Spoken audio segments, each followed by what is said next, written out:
মায়ের আশীর্বাদ নিয়ে উদয়পুর ইংলিশ মিডিয়াম স্কুলে গিয়ে নিজের ভোট প্রদান করলেন পশ্চিম ত্রিপুরা লোকসভা আসনে বিজেপি মনোনীত প্রার্থী বিপ্লব কুমার দেব।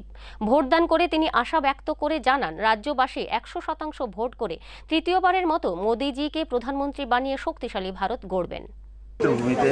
ত্রিপুরেশ্বরী মায়ের আশীর্বাদ নিয়ে আমার ভোটাধিকার প্রয়োগ করেছি, আর সেই ভোটাধিকার প্রয়োগ করেছি দেশের প্রধানমন্ত্রী বানানো।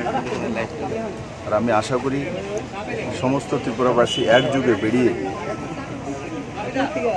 আজকের এই মহা উৎসবে ভাগ নেবেন এবং 100% ভোটিং করে মাননীয় প্রধানমন্ত্রী নরেন্দ্র ভাই মোদীকে তৃতীয়বারের মতো দেশের প্রধানমন্ত্রী বানিয়ে ভারতের যুবাদের জন্য, মহিলাদের জন্য, কৃষকদের জন্য, গরিবদের জন্য এক সুন্দর শক্তিশালী ভারত রচনা করবেন।